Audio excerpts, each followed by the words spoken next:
Good morning students. मैं सूर्योदय sir आज आपके साथ डील करेंगे dimensions of physical quantity. Dimensions of physical quantity. तो शुरू करते हैं dimension.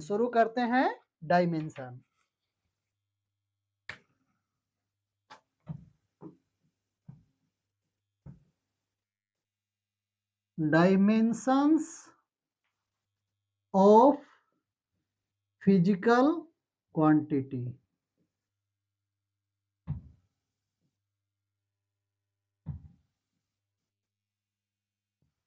Dimensions of physical quantity. Dimensions of physical quantity, किसी गिवन फिजिकल क्वांटिटी का डायमेंशन। तो देखना, पहले मैं डेफिनेशन लिख देता हूं, बाद में उस डेफिनेशन को वन बाय वन करके एक एक वर्ड जो है उसको एक्सप्लेन करके आपको सिखाऊंगा। तो देखना, all physical quantities, all physical quantities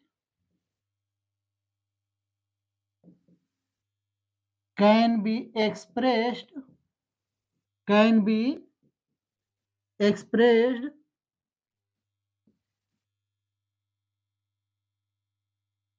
in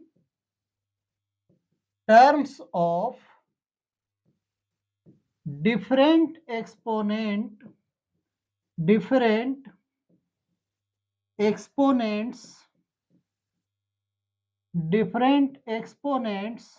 of base quantities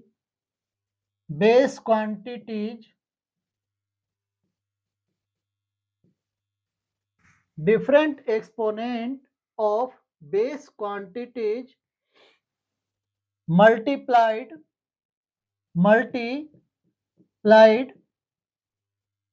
together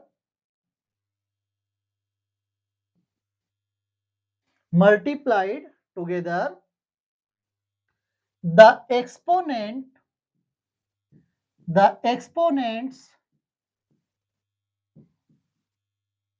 that enters in the expression of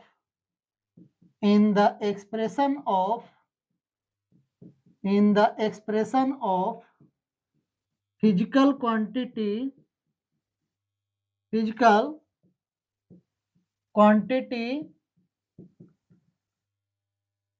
called dimension of the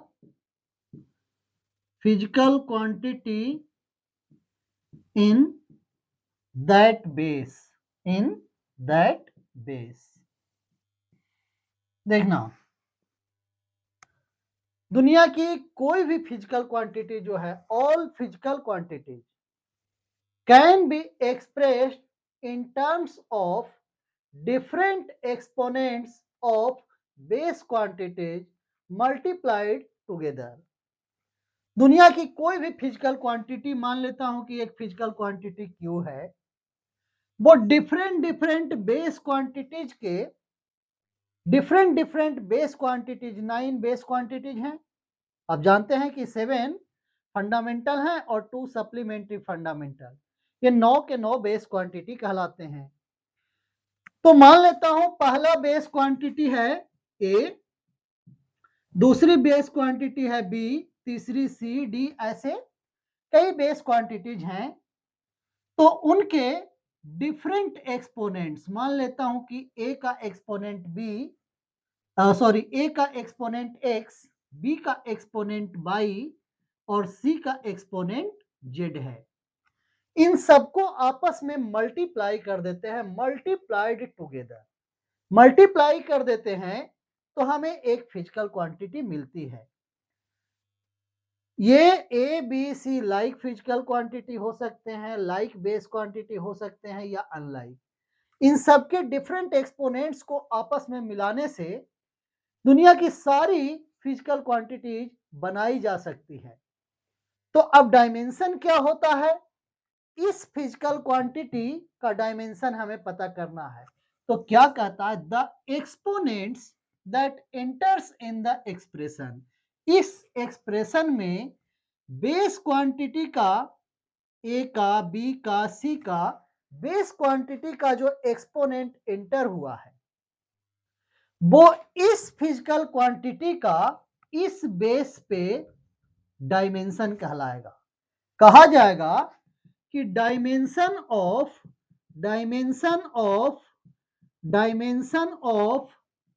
Q is X in base A के बेस पर फिजिकल क्वांटिटी क्यू का dimension है X, A के base पर physical quantity Q का dimension है X. उसी तरह से dimension of physical quantity Q is Y in base B base पे फिजिकल क्वांटिटी क्यू का डायमेंशन कितना है? बाई। उसी तरह से डायमेंशन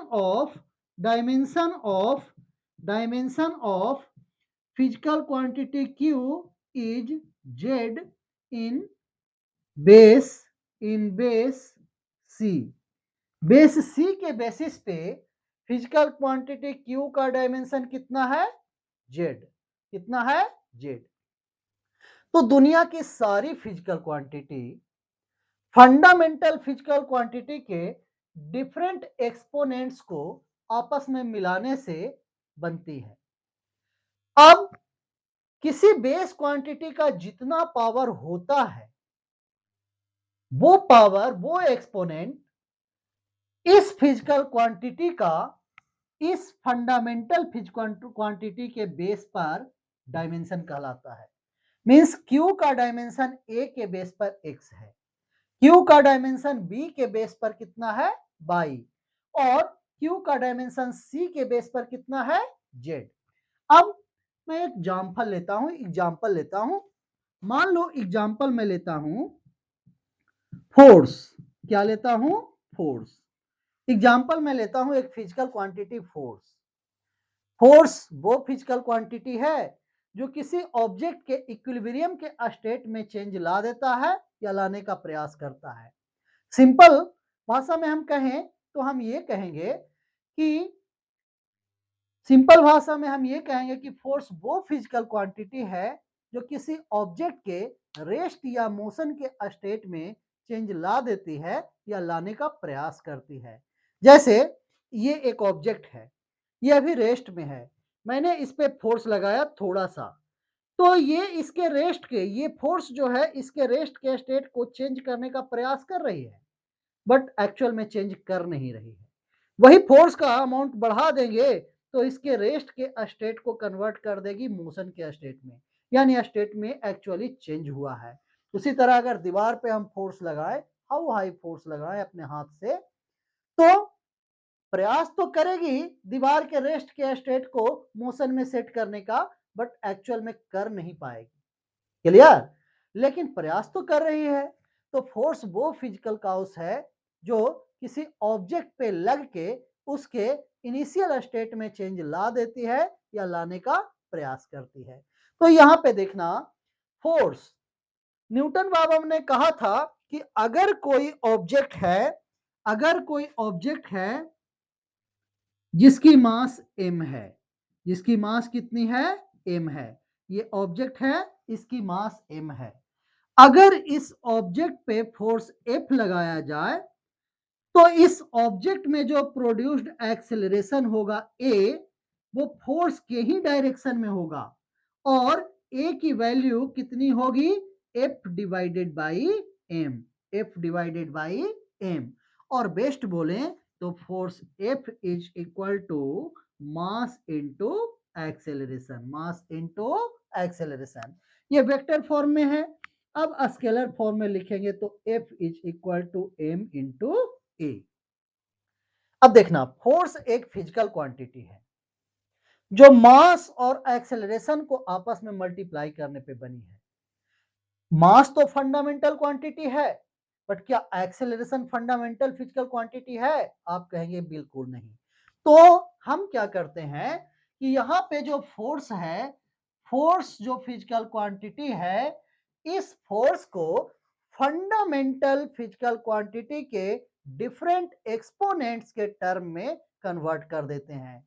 तो फोर्स इज इक्वल टू होता है mass into acceleration, mass into acceleration. इसको ऐसे लिखेंगे, मास इनटू एक्सेलरेशन क्या होता है? Change in velocity divided by time. Means final velocity, final velocity minus initial velocity, final velocity minus initial velocity divided by time, divided by time. तो यहां से क्या हो गई? अब वेलोसिटी में से वेलोसिटी को सब्सट्रैक्ट करेंगे तो हमें वेलोसिटी मिलेगी। Means mass into, mass into velocity divided by time. यहां पे देखना आप, मास और टाइम तो फंडामेंटल फिजिकल क्वांटिटी है, लेकिन वेलोसिटी यहां पे जो मिल रही है वो अगेन डेराइव्ड फिजिकल क्वांटिटी है। हमें फोर्स को कन्वर्ट करना है पूरी तरह से फंडामेंटल फिजिकल क्वांटिटी में, तो मैं इस वेलोसिटी को भी कन्वर्ट करूंगा किसमें? फंडामेंटल फिजिकल क्वांटिटी में। तो यहां पे लिखता हूं मास बेटा टाइम, मास बेटा टाइम इनटू वेलोसिटी। वेलोसिटी क्या होती है? डिस्प्लेसमेंट अपॉन टाइम, और डिस्प्लेसमेंट क्या है? डिस्प्लेसमेंट है लेंथ। डिस्प्लेसमेंट क्या है? लेंथ। तो इसको हम लिख सकते हैं length upon time, length upon time. अब यहां से हमें क्या मिल गई? मास, मास का पावर कितना? 1। लेंथ, लेंथ का पावर कितना? लेंथ का पावर अगेन 1। और टाइम, टाइम का पावर नीचे में +2 है, तो ऊपर जाने पे क्या? -2। तो टाइम का पावर -2। अब यहां पे देखना, फोर्स जो फिजिकल क्वांटिटी है वो मास, लेंथ और टाइम को आपस में मिलाने पे बनी है। मास के पावर 1, लेंथ के पावर 1 और टाइम के पावर -2 को आपस में मिलाने पे बनी है। अब यहां देखना गौर से, हम फोर्स का डायमेंशन लिखना चाहते हैं, फोर्स का डायमेंशन लिखना चाहते हैं, तो हम ऐसे लिखेंगे कि dimension of force, dimension of force, dimension of force is 1, is 1 in base of mass. Mass के बेस पे फोर्स का डायमेंशन कितना है? 1। उसी तरह से लिखेंगे dimension of force is again 1 in base of length. Length के बेस पर कितना? 1। अब टाइम के बेस पे देखते हैं, तो dimension of force is -2 in base of time. Time के बेस पे कितना? -2। टाइम के बेस पे कितना? -2। तो फोर्स का डायमेंशन मास के बेस पे 1, लेंथ के बेस पे 1 और टाइम के बेस पे -2। अब गौर से यहां देखना, इतने बड़े बड़े इंग्लिश के लेटर से मिला के मास लिखा जाता है, लेंथ लिखा जाता है, टाइम लिखा जाता है, क्यों ना इन सबको सिंबलाइज कर दिया जाए। जो ये जो फिजिकल क्वांटिटी है वो फंडामेंटल को ही मिलाने से तो बनी है, तो 9 फंडामेंटल हैं। उन 9 फंडामेंटल के लिए हम सिंबल यूज कर लें। मान लो मास को m से रिप्रेजेंट कर दें, लेंथ को l से रिप्रेजेंट कर दें, तो ऐसे सिंबलाइज कर देंगे तो ये एक्सप्रेशन काफी छोटी हो जाएगी। ये एक्सप्रेशन क्या होगी? काफी छोटी हो जाएगी। तो हम ऐसे लिखते हैं, ऐसे लिखते हैं कि डायमेंशन ऑफ फोर्स, ये जो बड़ी ब्रैकेट टाइप चीज है, इसको पढ़ा जाता है डायमेंशन ऑफ, और फोर्स को सिंबलाइज किया जाता है एफ से। Dimension of force is equal to, इधर ब्रैकेट लगाते हैं वही वाली और लिखते हैं मास के लिए m, m का पावर 1, तो 1 को लिखा नहीं जाता है। लेंथ को सिंबलाइज किया जाता है l से, l का पावर 1, उसको भी लिखा नहीं जाता है। टाइम का पावर -2, टाइम को सिंबलाइज किया जाता है t से, तो t का पावर -2। और हम कहेंगे कि ये जो एक्सप्रेशन है ये डायमेंशनल फॉर्मूला है फोर्स का। क्या है? डायमेंशनल फॉर्मूला है फोर्स का। तो दिस एक्सप्रेशन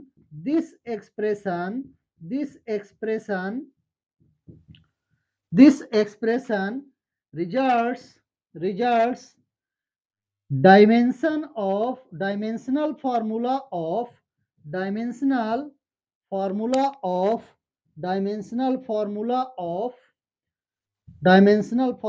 of फोर्स का डायमेंशनल फॉर्मूला। हम ऐसे कहेंगे dimensional formula of force is on the base of mass is 1, on the base of length is 1 and on the base of time is -2। और इस expression को कहते हैं dimensional formula of force.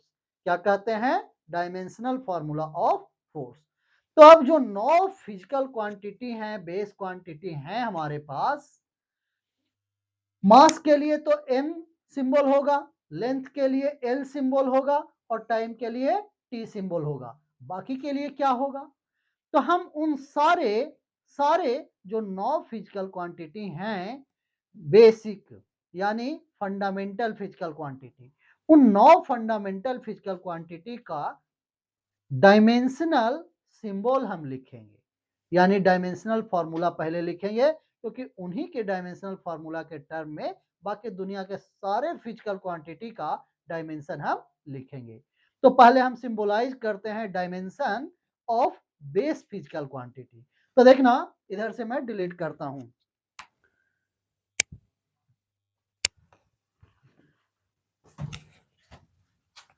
Dimension of base physical quantity, dimension of base physical quantity हम क्या पढ़ेंगे? Dimension of base physical quantity. क्या पढ़ेंगे? Dimension of base physical quantity पहले।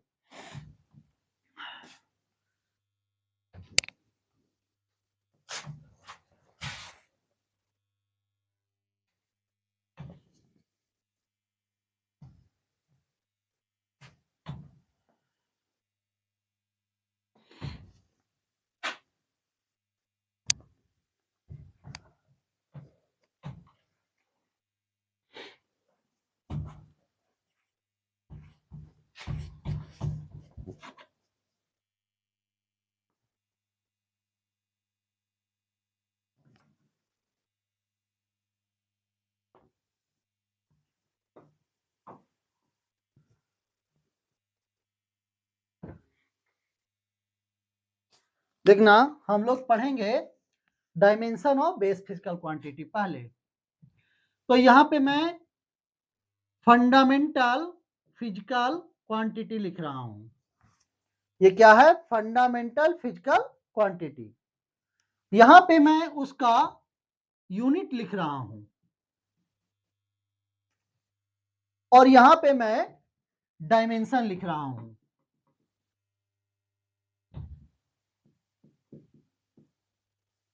सबसे पहले फंडामेंटल फिजिकल क्वांटिटी मास है, तो मास का यूनिट केजी, ठीक है, एसआई सिस्टम में। बाकी दूसरे सिस्टम में अगर लेंगे तो पाउंड, क्लियर, एफपीएस में पाउंड, सीजीएस में ग्राम, और भी यूनिट है slug, clear, Chandrashekhar unit, CSU, कोई भी यूनिट हो सकता है, लेकिन मास के करस्पॉन्डिंग डायमेंशन एक ही है और उसे कैपिटल एम से रिप्रेजेंट करते हैं। किससे रिप्रेजेंट करते हैं? कैपिटल एम से।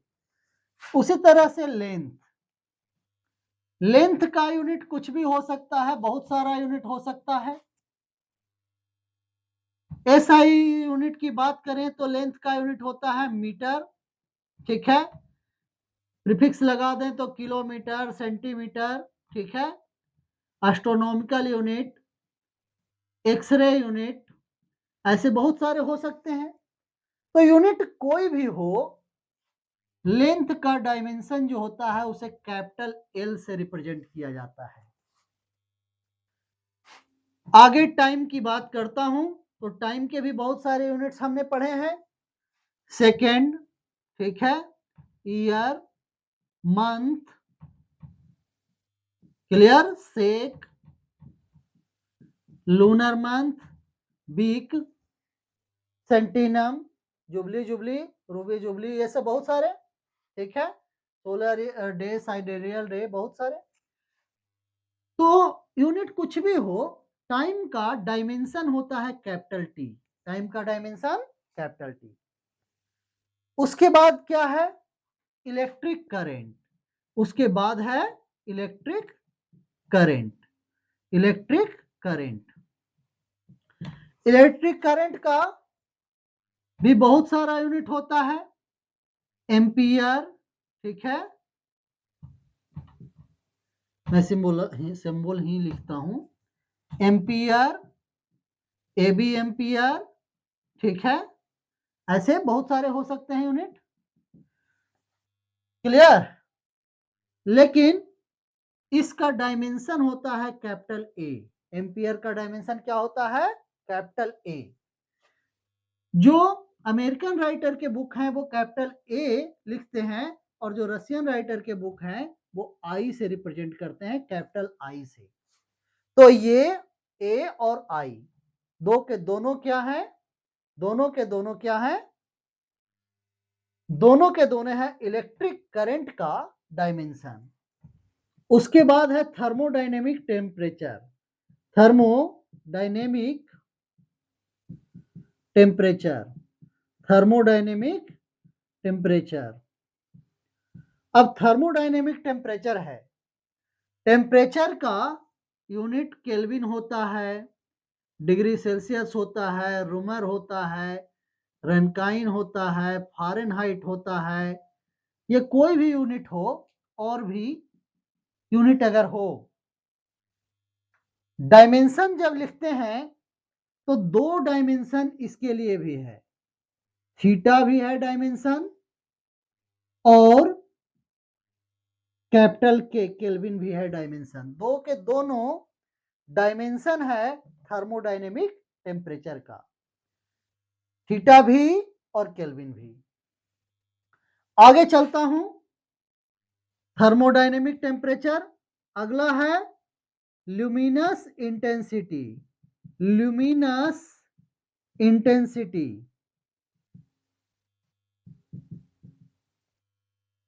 ल्यूमिनस इंटेंसिटी का यूनिट क्या होता है, कैंडेला, क्या होता है, कैंडेला। और इसका डायमेंशन भी होता है कैंडेला, सीडी, डायमेंशन भी क्या होता है, सीडी। आगे है amount of substance, amount of substance, substance का अमाउंट, इसका यूनिट भी होता है मोल, और इसका सिंबल भी होता है मोल। डायमेंशन, यूनिट, सॉरी, यूनिट का सिंबल मोल और डायमेंशन का सिंबल मोल। तो ये 7 फंडामेंटल फिजिकल क्वांटिटी थे, उनके कोई भी यूनिट्स हो, किसी भी सिस्टम का यूनिट हो, डायमेंशन हमेशा ये यूज किए जाते हैं सिंबल के तौर पे। अब अगला है प्लेन एंगल, प्लेन एंगल। तो प्लेन एंगल का यूनिट होता है क्या, radian, radian, degree, clear, arc minute, second, कुछ भी रहे, ठीक है। अब प्लेन एंगल होता क्या है, length by length, arc upon radius. Arc upon radius जब लिखते हैं तो लेंथ बाई लेंथ एल से एल कैंसिल हो जाएगा और इसका कोई डायमेंशन नहीं होता है। तो ये ऐसी क्वांटिटी है जो डायमेंशन लेस होती है, डायमेंशन लेस होती है।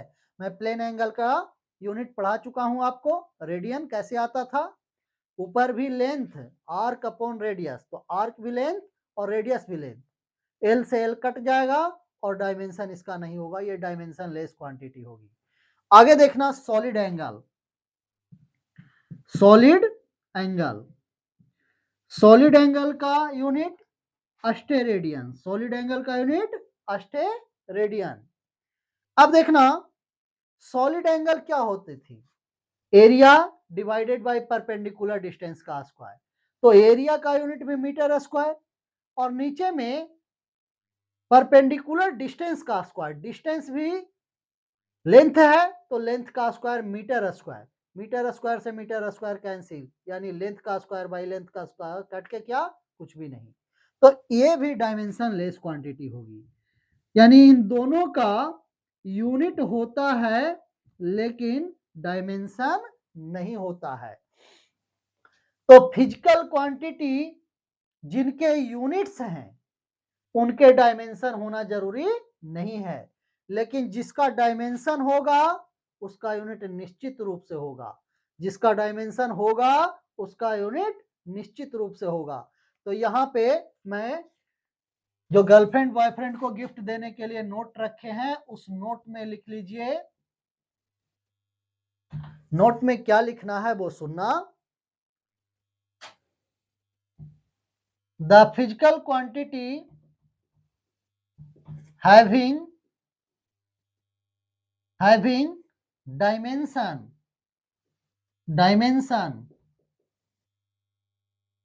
having dimension must have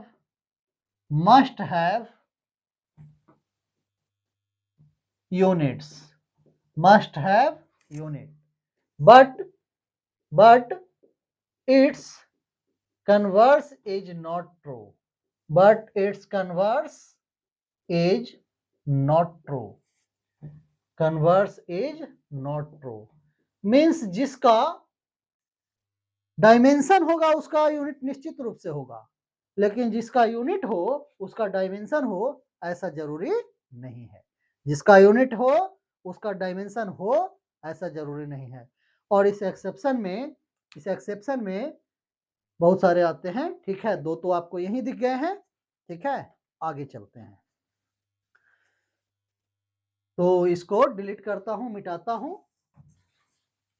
फिर आगे बढ़ेंगे।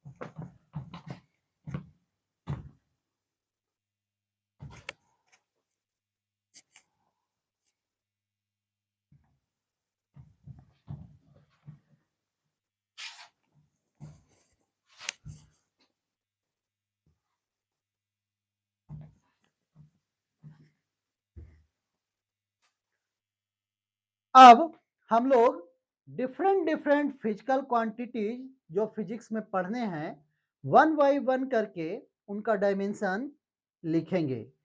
तो लगभग 20 क्वांटिटी का आज लिखवा दूंगा और बाकी 100 के आसपास और क्वांटिटी जो फिजिक्स में हमें पढ़ने हैं 11th-12th में, उन क्वांटिटीज का भी मैं डायमेंशन आपको लिखना सिखाऊंगा। 3-4 क्लास में आपका डायमेंशनल फॉर्मूला लिखने का काम खत्म हो जाएगा, फिर आगे बढ़ेंगे।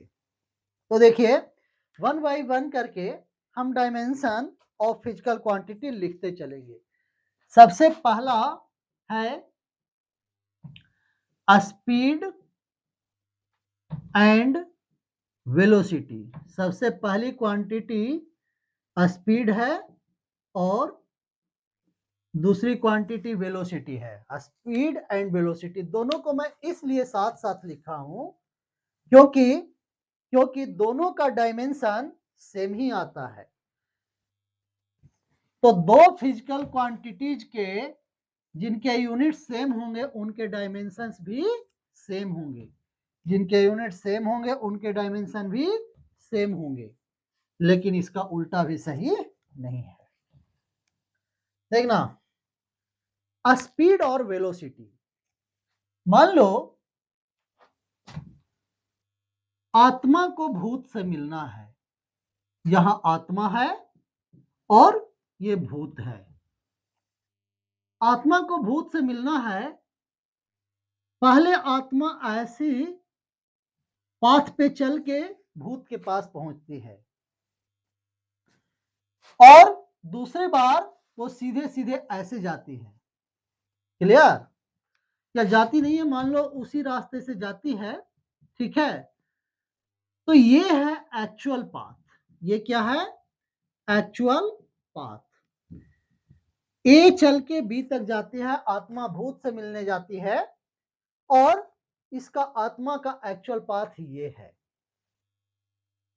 अब देखना, जो पाथ की एक्चुअल लेंथ होती है जिस रास्ते से वो चल के जाती है, वो एक्चुअल पाथ लेंथ जो होती है वो डिस्टेंस कहलाती है। एक्चुअल पाथ लेंथ क्या कहलाती है?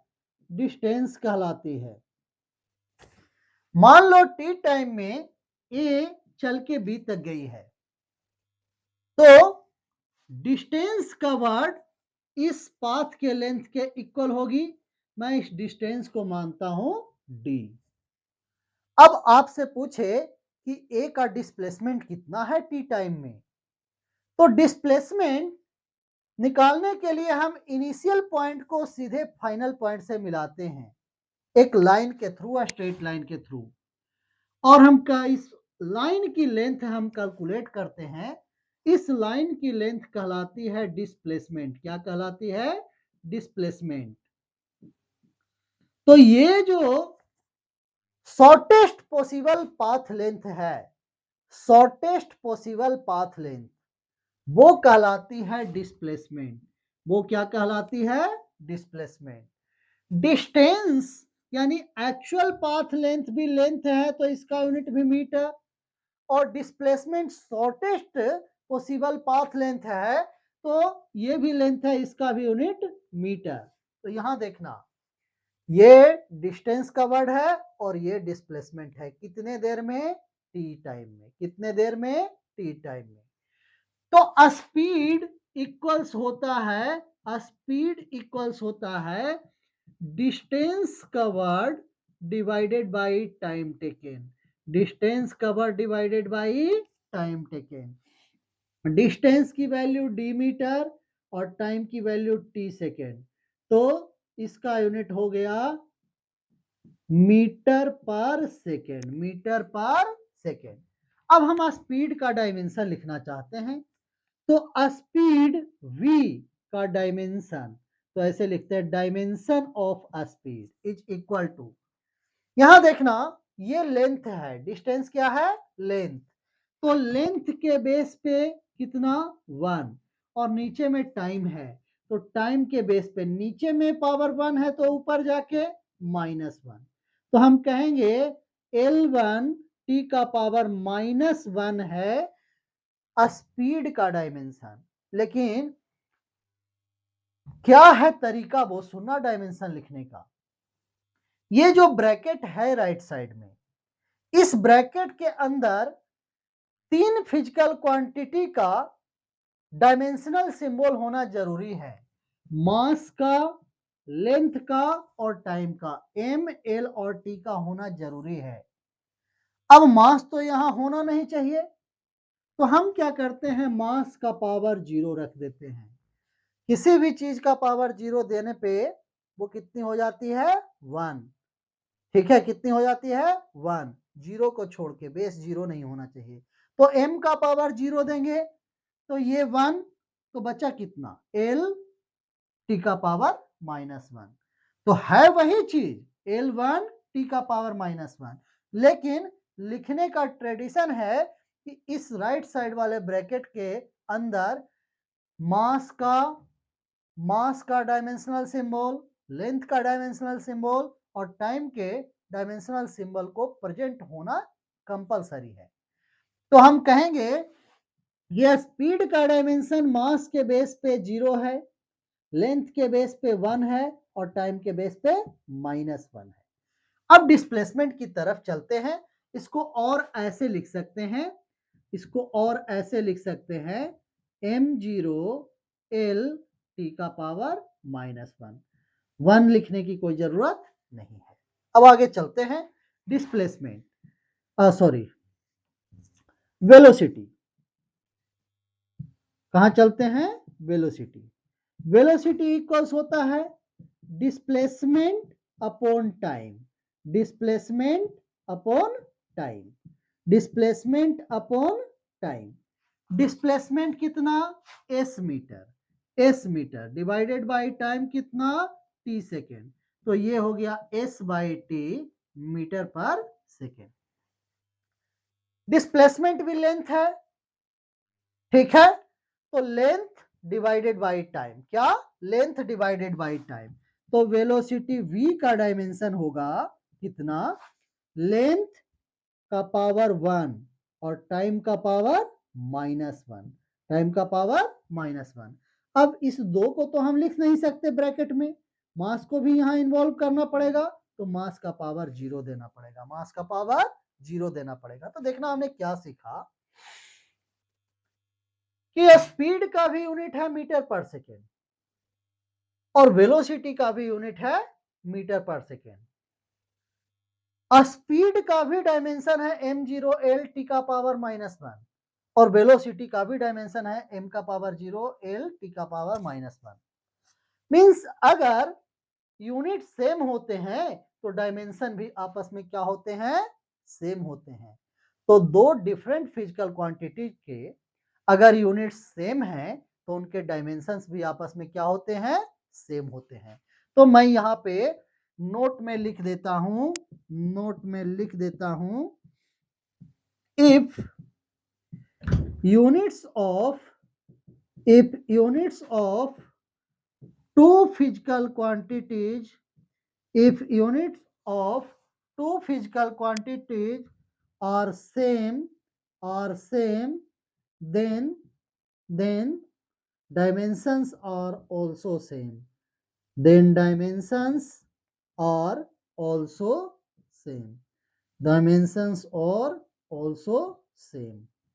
जब यूनिट सेम होते हैं तो डायमेंशन भी क्या होते हैं? सेम होते हैं।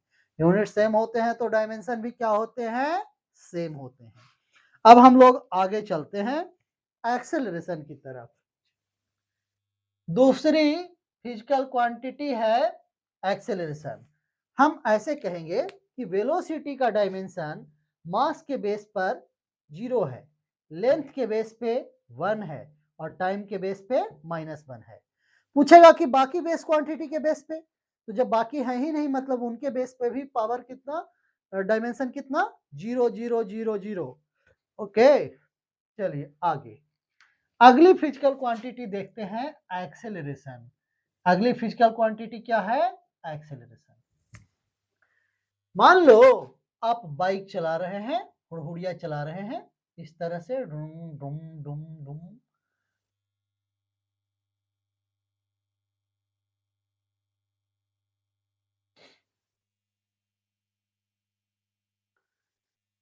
अभी आपने एक्सेलरेटर देना शुरू किया, एक्सेलरेटर देते हैं ऐसे टिंग टिंग, तो एक्सेलरेटर देने पे क्या होती है? गाड़ी तेज चलने लगती है। तो मान लो इनिशियल जिस समय हम देखना शुरू किए, ऑब्जर्वेशन शुरू किए, उस समय इनिशियल वेलोसिटी थी u और वेलोसिटी का unit metre per second, u metre per second. T time तक हम ऑब्जर्व करते रहते हैं, टी सेकेंड तक क्या करते हैं? ऑब्जर्व करते रहते हैं। और ये गाड़ी चल के चली आती है यहां, ये गाड़ी चल के कहां चली आती है? यहां।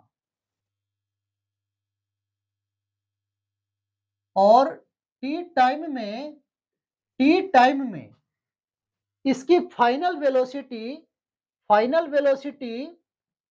वेलोसिटी बढ़ के हो जा रही है v मीटर पर सेकेंड। कितनी हो जा रही है? v metre per second.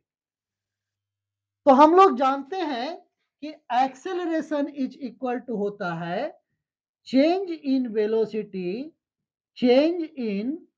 Velocity divided by time interval. और एक्सेलरेशन इज इक्वल टू क्या लिखेंगे? चेंज इन वेलोसिटी होती है final velocity minus initial velocity divided by time. Final velocity v minus initial velocity u divided by time t। और इसका unit भी metre per second, इसका unit भी metre per second, तो दोनों के डिफरेंस का यूनिट मीटर पर सेकेंड और टाइम का यूनिट सेकेंड। तो ये हो गया कितना? Metre per second square. Change in velocity होती है तो velocity divided by time. Velocity क्या? Displacement upon time, displacement upon time into time, displacement upon time into time, displacement upon time into time, displacement upon time into time, displacement upon time into time, displacement upon time into time. यहां देखना, अब हमें dimension लिखने की बारी आ गई। Displacement length है, displacement क्या है? लेंथ है। और टाइम जो है वो भी फंडामेंटल क्वांटिटी है। तो हम ऐसे लिखेंगे, dimension of acceleration is equal to displacement length है, लेंथ का पावर 1 और टाइम का पावर नीचे में 2 तो ऊपर जाके -2 और मास का पावर 0। तो हम कहेंगे कि एक्सेलरेशन जो फिजिकल क्वांटिटी है उसका डायमेंशन मास के बेसिस पे 0, लेंथ के बेसिस पे 1 और टाइम के बेसिस पे कितना है? -2। टाइम के बेसिस पे कितना है? -2। टाइम के बेसिस पे कितना है? -2। तो अब आगे चलते हैं नेक्स्ट क्वांटिटी की तरफ। नेक्स्ट क्वांटिटी आपका है momentum, linear momentum. Next quantity है लीनियर मोमेंटम। नेक्स्ट क्वांटिटी है फिजिकल क्वांटिटी है linear momentum. Next physical quantity है लीनियर मोमेंटम। यहां देखना, हमने तीसरी फिजिकल क्वांटिटी लिखा linear momentum. Linear momentum, linear momentum. मान लो एक ऑब्जेक्ट है जिसका मास है m और ये v कांस्टेंट वेलोसिटी से ट्रेवल कर रही है। वेलोसिटी कितनी है? v। मास है m और वेलोसिटी कितनी है? v। वेलोसिटी कितनी है? v। तो हम कहेंगे कि इसका linear momentum, linear momentum, linear momentum, linear momentum is equal to होता है mass into velocity. Mass into velocity, mass into velocity. अब यहां देखना, लीनियर मोमेंटम को हम p से रिप्रेजेंट करते हैं। ये हो गई मास इंटू वेलोसिटी को क्या लिखेंगे? Displacement upon time. वेलोसिटी को क्या लिखेंगे? Displacement upon time, displacement upon time. Displacement भी एक लेंथ है, तो यहां पे देखना, ये भी फंडामेंटल, ये भी फंडामेंटल, ये भी फंडामेंटल। तो हमने मोमेंटम को कंप्लीटली फंडामेंटल फिजिकल क्वांटिटी के डिफरेंट पावर्स के फॉर्म में कन्वर्ट कर लिया। अब इन फंडामेंटल फिजिकल क्वांटिटी को हम सिंबलाइज कर देते हैं। तो यहां देखना, ऐसे लिखेंगे, dimension of linear momentum is equal to mass के बेसिस पे 1, डिस्प्लेसमेंट जो है वो लेंथ है तो लेंथ के बेसिस पे 1 और टाइम, टाइम के बेसिस पे -1, टाइम के बेस पे -1। तो हम कहेंगे मोमेंटम जो फिजिकल क्वांटिटी है उसका डायमेंशन मास के बेस पे 1 है, लेंथ के बेस पे 1 है और टाइम के बेस पे कितनी है -1। तो मोमेंटम हो गया। अब मोमेंटम के बाद चौथी फिजिकल क्वांटिटी है इम्पल्स। चौथी फिजिकल क्वांटिटी क्या है? इम्पल्स। हम चौथी फिजिकल क्वांटिटी की तरफ चलते हैं, इम्पल्स की तरफ चलते हैं। चौथी फिजिकल क्वांटिटी इम्पल्स की तरफ चलते हैं। देखना, fourth physical quantity impulse. Impulse चौथी फिजिकल क्वांटिटी है इम्पल्स। क्लियर? देखना, ये है चेंज इन मोमेंटम। मान लो एक पार्टिकल है, मान लो क्रिकेट की बॉल है, यहां पे कोई बैटिंग कर रहा है और क्रिकेट की बॉल जो है वो ऐसे आ रही है v वेलोसिटी से। कितनी वेलोसिटी से? v वेलोसिटी से। और इसका मास है m। तो इनिशियल मोमेंटम कितना? Initial momentum P I for initial. Initial momentum mass into velocity. और कैच पकड़ने वाले एक आदमी के पास ये बॉल जाती है ऐसे और वो कैच करता है बॉल को, ठीक है? तो कैच करता है, तो यहां पे मान लो बॉल कैच हो गई, पकड़ी गई, तो इसकी फाइनल वेलोसिटी कितनी? 0। इनिशियल वेलोसिटी कितनी थी? Initial velocity is equal to v और फाइनल वेलोसिटी कितनी है? Final velocity is equal to 0। तो फाइनल वेलोसिटी 0 है, तो final momentum is equal to कितना? मास इनटू फाइनल वेलोसिटी, यानी ये भी कितनी? 0। अब देखना इंपल्स क्या होता है। सबसे पहले इंपल्स से पहले हम फोर्स को डिफाइन करते हैं। फोर्स को डिफाइन करेंगे तो आपको इंपल्स समझ में आएगा। फोर्स इज इक्वल टू होता है change in momentum, change in momentum per unit time, change in momentum per unit time, change in momentum per unit time. यानी force is equal to final momentum minus initial momentum divided by time. और यहां से change in momentum P F minus P I is equal to force into time, force into time. और यहां पे देखना, change in momentum, change in momentum को कहते हैं इंपल्स। चेंज इन मोमेंटम को कहते हैं इंपल्स। क्या कहते हैं? इंपल्स। क्या कहते हैं? इंपल्स। तो impulse I is equal to P final minus P initial, और ये कितने के इक्वल होती है? एफ इंटू टी के। तो हम लोग लिखेंगे कि impulse I is equal to final momentum mass into final velocity minus initial momentum mass into initial velocity, और ये कितने के equal? Force into time, force into time, force into time. अब यहां पे देखना, ये बॉल है, ये बॉल है, ठीक है? इसकी इनिशियल मोमेंटम है mv, और जब कैच किया जाता है तो इसका फाइनल मोमेंटम हो जाता है 0। लेकिन हाथ में टच होने से पहले तक बॉल की मोमेंटम कितनी रहती है? mv। अब हाथ में जब टच होता है तो आप देखते हैं कि जो कैच पकड़ने वाला होता है वो हाथ को पीछे खींचता है। हाथ को पीछे खींचने से ये जो टाइम है t की वैल्यू क्या होती है? बढ़ जाती है। अब देखना, चेंज इन मोमेंटम तो फिक्स है। फिक्स कैसे है? इनिशियल मोमेंटम mv और फाइनल मोमेंटम 0, तो चेंज इन मोमेंटम इतना माइनस इतना, ये फिक्स है। ये क्वांटिटी फिक्स है। ये क्वांटिटी क्या है? फिक्स है, कांस्टेंट है। अब इसका मतलब क्या है कि इस दोनों का प्रोडक्ट क्या है, कांस्टेंट है।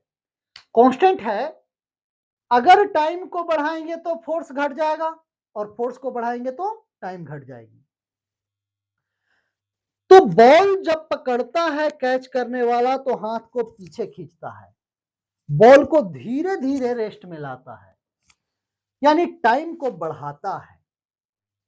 टाइम को बढ़ाएगा तो फोर्स क्या होगा, घट जाएगा। फोर्स घटने से हाथ पे चोट क्या लगेगी, कम लगेगी। उसी तरह से एक फर्श पे कूदने की जगह रेत पे कूदना या किसी जो मुलायम चीज है जहां पे आपका पैर धीरे धीरे रेस्ट में आए, उस जगह पे कूदना आप बेनिफिशियल समझते हैं। पानी में कूद जाते हैं आसानी से, लेकिन वहीं पे फर्श रहता है तो नहीं कूदते हैं। पानी क्या करता है, आपके मोमेंटम को धीरे धीरे धीरे धीरे जीरो करता है। रेत क्या करता है, रेत में पैर धीरे धीरे धंसता है। रेत पैर के इनिशियल मोमेंटम को धीरे धीरे घटा के जीरो करता है, तो फोर्स के लगने का टाइम बढ़ जाता है। टाइम बढ़ जाता है, टी बढ़ जाता है, तो फोर्स की वैल्यू क्या होती है, घट जाती है, यानी कम चोट लगता है। तो यहां पे देखना, चेंज इन मोमेंटम को कहते हैं इम्पल्स, और ये किसके इक्वल होता है, फोर्स इनटू टाइम के। किसके इक्वल होता है, फोर्स इनटू टाइम के। अब ये देखना, initial final momentum minus initial momentum, momentum में से मोमेंटम को घटाएंगे तो मोमेंटम मिलेगा, यानी इंपल्स का वही यूनिट होगा जो मोमेंटम का होगा, तो इंपल्स का वही डायमेंशन होगा जो मोमेंटम का होगा। तो हम ऐसे लिखेंगे, dimension of impulse is equal to, momentum का अभी हमने लिखा है डायमेंशन, मोमेंटम का dimension mass into displacement upon time, यानी एम एल टी का पावर -1। तो इंपल्स का भी डायमेंशन क्या हो जाएगा, एम एल इंटू टी का power -1, M L into T का पावर -1। इंपल्स का भी यूनिट क्या हो गया, एम एल इंटू टी का power -1, M L into T का power -1, M L into T का power -1, M L into T का पावर -1। अब फोर्स का डायमेंशन तो हम लोग पढ़े ही हैं, फोर्स का डायमेंशन हमने पढ़ लिया है। तो फोर्स का डायमेंशन पढ़ लिया है, तो हम लोग प्रेशर पे आते हैं। किस पे आते हैं, प्रेशर पे। तो प्रेशर का डायमेंशन हम लोग लिखते हैं। फोर्स का डायमेंशन हमने सबसे पहले एग्जाम्पल में लिख दिया था, पहले एग्जाम्पल में लिख दिया था। तो अब हम लोग प्रेशर का डायमेंशन पढ़ते हैं। प्रेशर का डायमेंशन पढ़ते हैं 5वां, 5th नंबर। प्रेशर का डायमेंशन हम लोग पढ़ते हैं, किसका डायमेंशन पढ़ते हैं, प्रेशर का। किसका डायमेंशन पढ़ते हैं, प्रेशर का।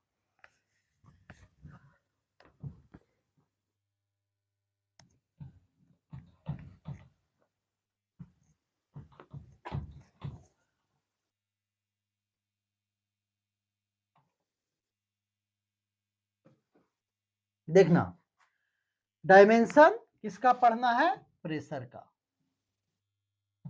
प्रेशर का डायमेंशन,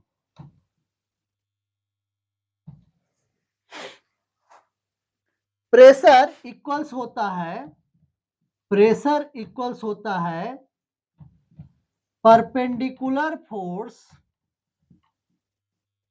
पर यूनिट एरिया, और एरिया के परपेंडिकुलर डायरेक्शन में जो फोर्स होता है उसे हम कहते हैं थ्रस्ट। क्या कहते हैं, thrust. Thrust per unit area, thrust per unit area is called pressure, is called pressure. किसी भी सरफेस पे, सरफेस के परपेंडिकुलर डायरेक्शन में जो फोर्स लगता है उसे थ्रस्ट कहते हैं, और पर यूनिट एरिया जितना थ्रस्ट लगता है उसे ही हम प्रेशर कहते हैं। पर यूनिट एरिया जितना थ्रस्ट लगता है उसे क्या कहते हैं, प्रेशर। तो ये थ्रस्ट कुछ और नहीं बल्कि फोर्स है। तो फोर्स इज इक्वल टू क्या होता है, mass into acceleration, mass into acceleration. और एरिया क्या होता है, length into breath, means length का स्क्वायर, लेंथ का स्क्वायर। तो देखना ये फंडामेंटल बन गया, ये फंडामेंटल बन गया, एक्सेलरेशन बचा हुआ है। तो एक्सेलरेशन को फंडामेंटल में कन्वर्ट कर देते हैं, तो मास बाई लेंथ का स्क्वायर, मास बाई लेंथ का स्क्वायर पहले से था। और एक्सेलरेशन, एक्सेलरेशन क्या होता है, ये होता है acceleration change in velocity upon time. तो change in velocity means velocity divided by time. तो ये हो गया acceleration is equal to velocity upon time. अब देखना मास लेंथ और टाइम ये तो फंडामेंटल है, लेकिन वेलोसिटी अभी भी बची हुई है क्या, डिराइव्ड फिजिकल क्वांटिटी। तो इसको भी फंडामेंटल में बदलना होगा। तो फंडामेंटल में बदलने के लिए वेलोसिटी क्या होती है, displacement upon time, means length upon time. तो इसको लेंथ अपॉन टाइम लिख देता हूं। तो ये हो गई कितनी, मास डिवाइडेड बाय लेंथ का square into velocity is equal to length upon time. तो एक टाइम पहले से था और एक टाइम और आया, तो लेंथ अपॉन टाइम का स्क्वायर। एक लेंथ ने एक लेंथ को मार दिया, ये कितनी हो गई, mass into length into time का पावर -2। तो यहां से प्रेशर का dimension, dimension of pressure is equal to mass के बेस पे 1, लेंथ के बेस पे 1 और टाइम के बेस पे कितना, -2। तो ये हो गया प्रेशर का डायमेंशन। ये किसका डायमेंशन हो गया, प्रेशर का। हम कहेंगे कि डायमेंशन ऑफ प्रेशर है मास के बेस पे 1, लेंथ के बेस पे 1 और टाइम के बेस पे -2। टाइम के बेस पे नहीं, टाइम के बेस पे -2 नहीं, हाँ -2। कुछ गड़बड़ हो गया है क्या,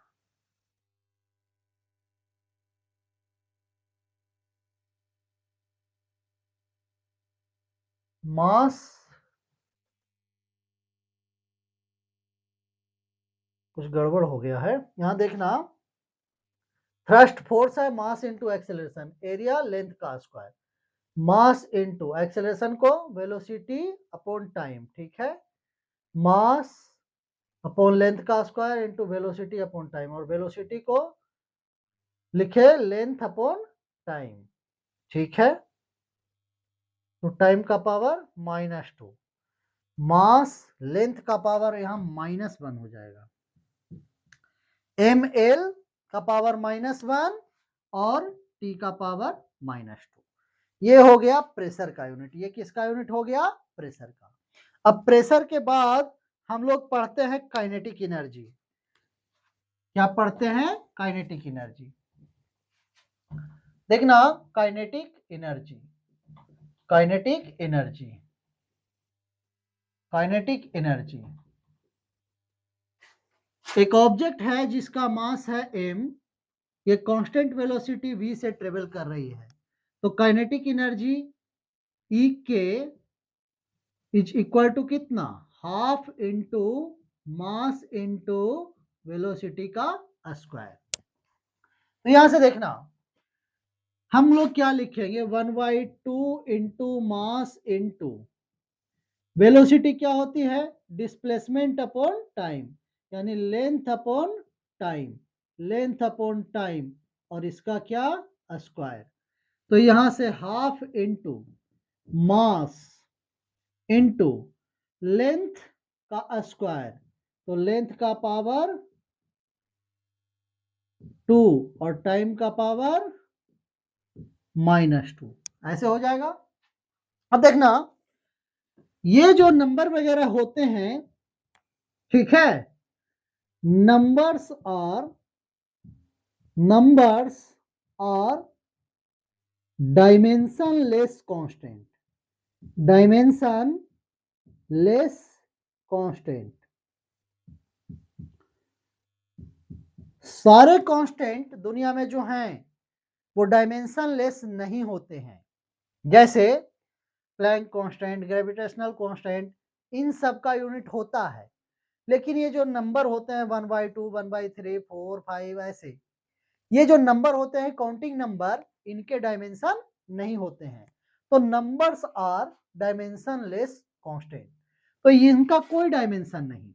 तो हम लिखेंगे dimension of kinetic energy is equal to, इसका डायमेंशन कुछ भी नहीं, तो इसका डायमेंशन कितना, मास का 1, लेंथ के बेसिस पे कितना 2, और टाइम के बेसिस पे कितना, नीचे में 2 तो ऊपर जाके -2, तो ये हो गया काइनेटिक एनर्जी का यूनिट। अब दुनिया में जितनी सारे एनर्जी होंगी, पोटेंशियल एनर्जी, ठीक है, या कोई भी एनर्जी, सारे टाइप के एनर्जी का डायमेंशन जो होगा सेम ही होगा, वही होगा जो काइनेटिक एनर्जी का डायमेंशन है, वही होगा जो काइनेटिक एनर्जी का डायमेंशन है। तो दुनिया में जितनी सारी एनर्जी होगी सबका डायमेंशन वही होगा जो काइनेटिक एनर्जी का डायमेंशन है। अब आगे चलता हूं,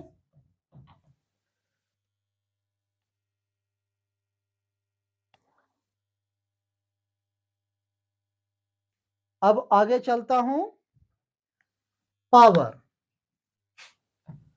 पावर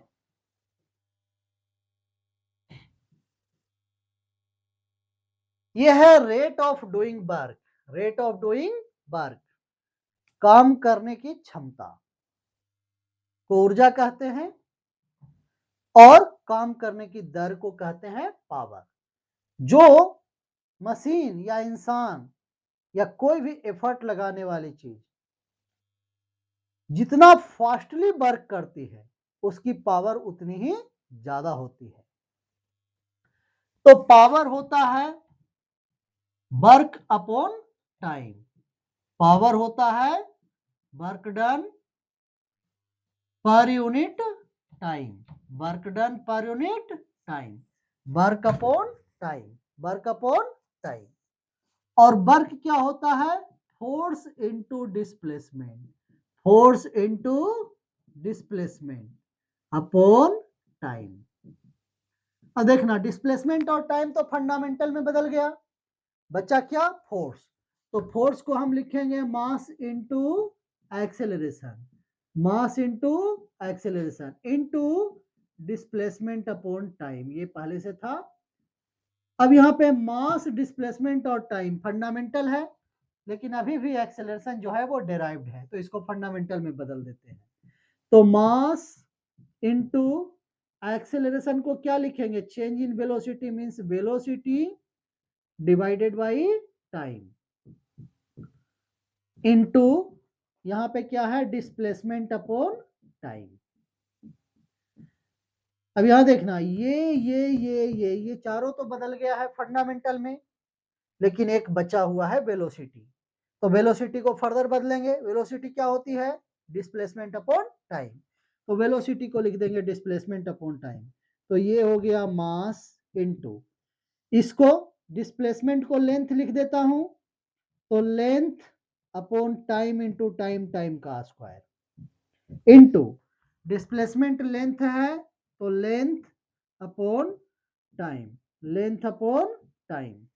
ये हो गया मास इनटू लेंथ का पावर 2 इनटू टाइम का 2 + 1 3, नीचे में 3 तो ऊपर जाके -3 इनटू टाइम का पावर -3।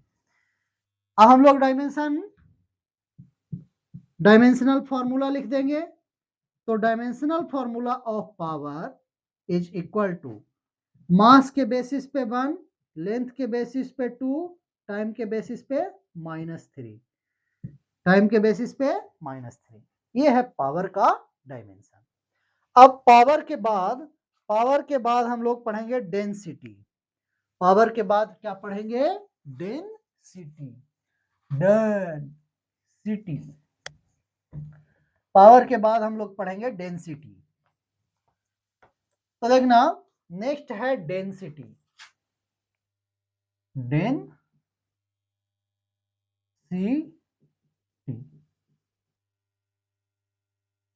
मान लो ये एक ऑब्जेक्ट है जिसकी मास है m, mass is equal to m, और इसका वॉल्यूम, वॉल्यूम होता है length into breadth into height, तो वॉल्यूम है v, वॉल्यूम क्या है v। तो डेंसिटी इज इक्वल टू होता है, डेंसिटी इज इक्वल टू होता है मास पर यूनिट वॉल्यूम, मास पर यूनिट वॉल्यूम, मास पर यूनिट वॉल्यूम।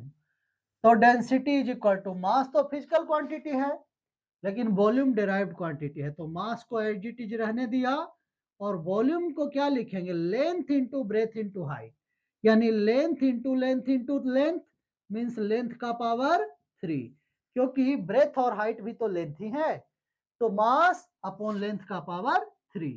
अब ये देखना, ये भी फंडामेंटल, ये भी फंडामेंटल, तो हम ऐसे लिखेंगे डायमेंशन ऑफ डेंसिटी, ये रो है, डेंसिटी को 11th-12th में रो से रिप्रेजेंट किया जाता है, तो dimension of density is equal to m into L का पावर -3। अब टाइम तो यहाँ है ही नहीं इन्वॉल्व, लेकिन हमें m, l और t लिखना होता है, तो t का पावर दे देंगे कितना, 0, t का पावर 0 देंगे, ये 1 हो जाएगा, बचेगा कितना, m l का पावर -3। हम कहेंगे कि डेंसिटी का डायमेंशन मास के बेसिस पे 1, लेंथ के बेसिस पे -3 और टाइम के बेसिस पे 0 है। आगे चलते हैं, डेंसिटी के बाद एंगुलर डिस्प्लेसमेंट, डेंसिटी के बाद एंगुलर डिस्प्लेसमेंट, डेंसिटी के बाद एंगुलर डिस्प्लेसमेंट, डेंसिटी के बाद एंगुलर डिस्प्लेसमेंट।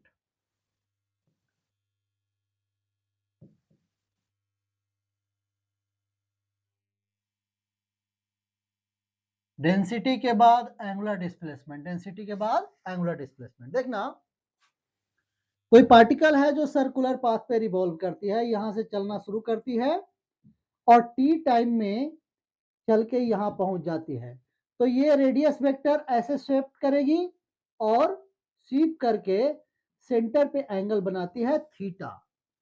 इस एंगल को हम कहते हैं एंगुलर डिस्प्लेसमेंट, इस एंगल को क्या कहते हैं, एंगुलर डिस्प्लेसमेंट, इस एंगल को कहते हैं एंगुलर डिस्प्लेसमेंट।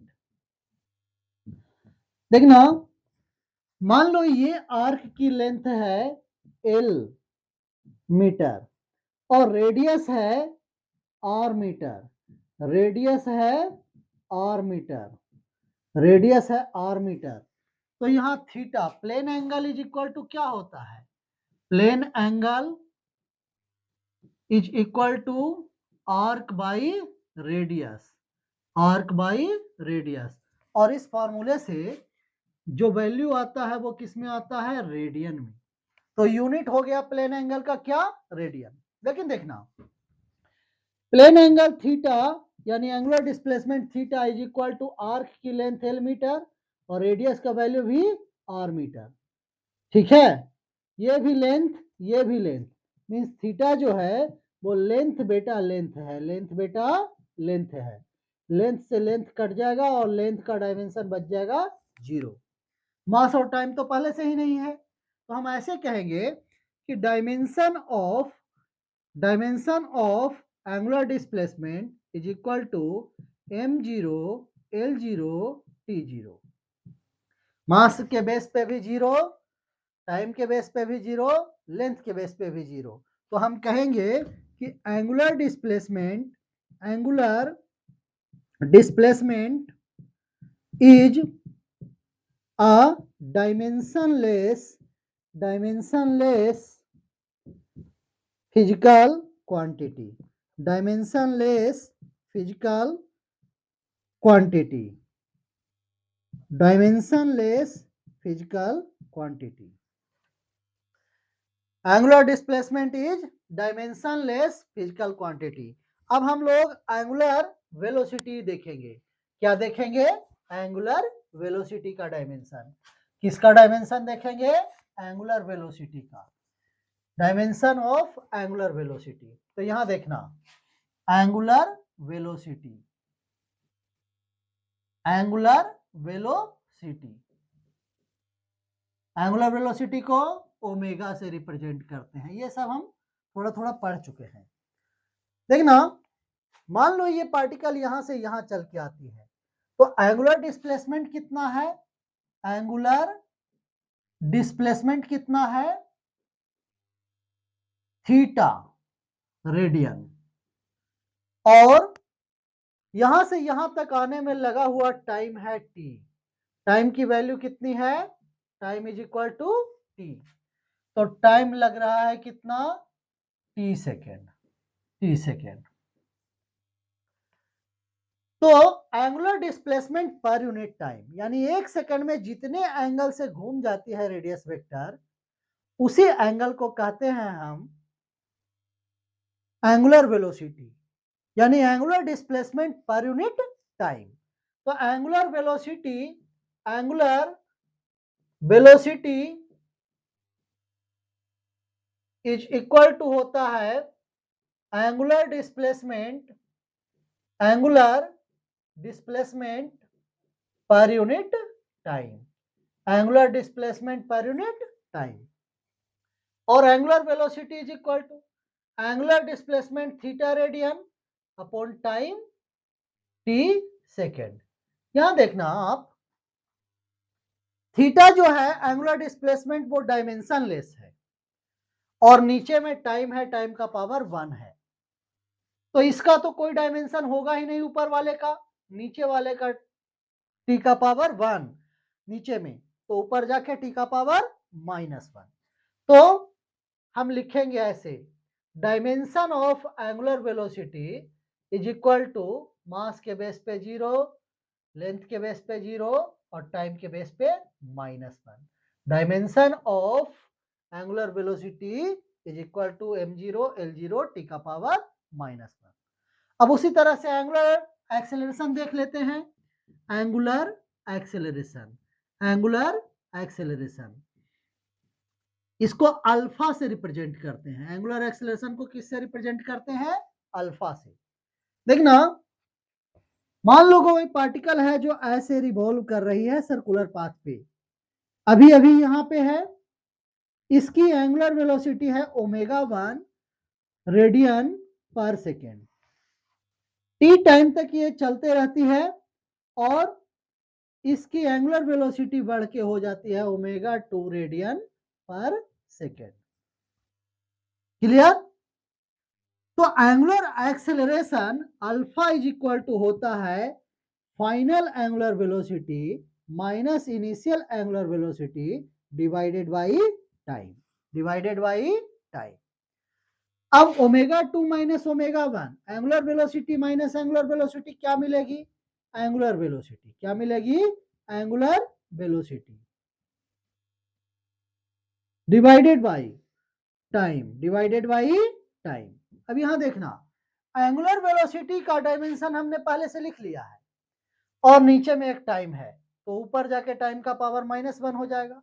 एक -1 पहले से है, एक और जाएगा तो -2 हो जाएगा। तो यहाँ पे हम ऐसे लिखेंगे, dimension of angular acceleration is equal to dimension of angular velocity m0 l0 t का पावर -1। एंगुलर वेलोसिटी का डायमेंशन हमने यहां से लिख लिया, डिवाइडेड बाई टाइम है, तो टाइम का डायमेंशन नीचे में +1, तो ऊपर जाके कितना? -1। तो -1 और -1 जुड़ जाएगा और हो जाएगा -2। तो ये हो गया हमारे पास m0 l0 t का पावर -2, t का पावर -2। यानी दो अलग अलग ब्रैकेट है, तो दो अलग अलग ब्रैकेट के क्वांटिटी को एक ब्रैकेट में हम ला सकते हैं। नीचे में अगर है तो ऊपर जाएगा तो पावर माइनस में हो जाएगा, ऊपर से नीचे लाएंगे तो पावर चेंज हो जाएगा। लेकिन अगर मल्टीप्लाई में यही रहता, तो जब 2-3 ब्रैकेट में मल्टीप्लाई में रहेगा, तो जब अंदर लाएंगे तो सबके पावर ऐड होते हैं। ठीक है, आगे एग्जाम्पल में आपको मिलेगा। तो हमने देखा angular displacement, angular velocity, angular acceleration का डायमेंशन। तो हमने ये सीखा कि अगर हमें फॉर्मूला पता है किसी फिजिकल क्वांटिटी का तो हम उसका डायमेंशन लिख सकते हैं। तो हमें फिजिकल क्वांटिटी, उसके यूनिट और उसके डायमेंशन यही तो इस चैप्टर में पढ़ना है। तो कुछ और फिजिकल क्वांटिटी अभी वन बाय वन करके क्या क्या है, फिजिकल क्वांटिटी के नाम, ठीक है, वो है क्या और उसका डायमेंशन क्या होता है, ये सारी बातें हम लोग पढ़ते हुए आगे बढ़ेंगे। तो देखना, आगे चलता हूं।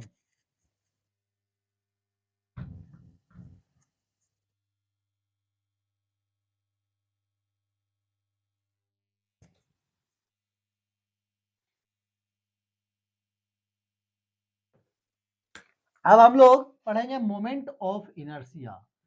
मोमेंट ऑफ इनर्शिया, इसको जनरली आई से रिप्रेजेंट करते हैं। मोमेंट ऑफ इनर्शिया को जनरली आई से रिप्रेजेंट करते हैं। मोमेंट ऑफ इनर्शिया, देखना, एक पार्टिकल है जो इस एक्सिस के चारों तरफ ऐसे घूम रही है, ये है एक्सिस ऑफ रोटेशन, और इसके चारों तरफ ये पार्टिकल ऐसे घूम रही है राउंड राउंड। क्लियर? ये एक्सिस है, ये एक्सिस है, और ये पार्टिकल ऐसे चारों तरफ घूम रही है इस तरह से सर्कुलर पाथ पे। तो ये है एक्सिस ऑफ रोटेशन। ये क्या है? एक्सिस ऑफ रोटेशन या रिवोल्यूशन भी कह सकते हैं। ये पार्टिकल इस तरह से ऐसे चारों तरफ घूम रही है। तो मैं इस पार्टिकल का इस एक्सिस ऑफ रोटेशन से परपेंडिकुलर डिस्टेंस लेता हूं, आर परपेंडिकुलर। ठीक है, परपेंडिकुलर डिस्टेंस लेता हूं, आर परपेंडिकुलर। मैं सिर्फ आर से रिप्रेजेंट करता हूं। ये एंगल 90 डिग्री, ये एंगल कितना? 90 डिग्री, और ये डिस्टेंस आर। तो देखना, मान लो अगर पार्टिकल का मास m है तो हम कहेंगे first moment of mass. First moment of mass, first moment of mass, mass का फर्स्ट मोमेंट ये होता है मास इनटू जिस एक्सिस के अबाउट पार्टिकल रिवॉल्व कर रही है या रोटेट कर रही है, उस एक्सिस से उस पॉइंट मास का परपेंडिकुलर डिस्टेंस का into perpendicular distance means m into r। First moment लिखेंगे तो r का पावर 1 देंगे, तो m इनटू r का पावर 1। अब अगर सेकेंड मोमेंट ऑफ मास लिखेंगे, सेकेंड मोमेंट ऑफ मास, तो ये होगा m इंटू आर का पावर 2। अगर थर्ड मोमेंट ऑफ मास लिखेंगे तो m इंटू आर का पावर 3। सेकेंड मोमेंट ऑफ मास को मोमेंट ऑफ इनर्शिया भी कहते हैं, मोमेंट ऑफ इनर्शिया भी कहते हैं। तो सेकेंड मोमेंट ऑफ मास को क्या कहते हैं? Moment of inertia. तो moment of inertia, moment of inertia, moment of inertia is equal to हो गया मास इनटू आर परपेंडिकुलर का square, mass into R perpendicular का square. Moment of inertia I is equal to M R square, I is equal to M R square. अब dimension के form में लिखेंगे तो moment of inertia का dimension ये क्या हो जाएगा? मास का पावर 1 इनटू रेडियस, ये लेंथ है तो लेंथ का पावर 2, और टाइम है ही नहीं तो टाइम का पावर 0। तो ये हो गया मोमेंट ऑफ इनर्शिया का डेफिनेशन। तो मोमेंट ऑफ इनर्शिया अगर फिजिकल क्वांटिटी को हम जानेंगे ही नहीं, उसका फॉर्मूला नहीं समझ पाएंगे, तो कभी भी डायमेंशन लिख नहीं पाएंगे। तो हमें डायमेंशन वाले चैप्टर में फिजिक्स के लगभग सारे फिजिकल क्वांटिटी का बेसिक डेफिनेशन, उसका फॉर्मूला और उसका डायमेंशन ये पढ़ना है। लोग क्या करते हैं, डायरेक्ट फार्मूला लिखते हैं और पढ़ा के आगे बढ़ जाते हैं, बट ऐसा नहीं है। हमें फिजिकल क्वांटिटी के बारे में फर्स्ट चैप्टर में पढ़ना है, तो वो क्वांटिटी है क्या ये भी सीखेंगे, उसका यूनिट क्या है ये भी सीखेंगे, और उसका डायमेंशन क्या है ये भी सीखेंगे। तो हम सीखते हुए आगे बढ़ते हैं नेक्स्ट की तरफ। तो मोमेंट ऑफ इनर्शिया के बाद हम पढ़ेंगे टॉर्क। मोमेंट ऑफ इनर्शिया के बाद क्या पढ़ेंगे? टॉर्क। मोमेंट ऑफ इनर्शिया के बाद क्या पढ़ेंगे? टॉर्क।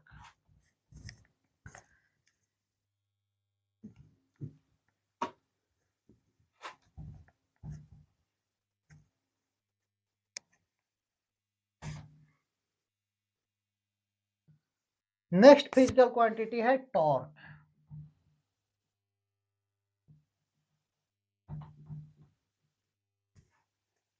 देखना, ऐसे कोई एक्सिस है, इस तरह से कोई एक्सिस है और इसके चारों तरफ ऐसे कोई पार्टिकल घूम रही है। ये पार्टिकल है जो ऐसे चारों तरफ घूम रही है। इस पॉइंट पे देखते हैं तो इसकी एंगुलर स्पीड है ओमेगा 1। ठीक है, अब ये घूम रही है, हम चाहते हैं कि इसका स्पीड में चेंज कर दें।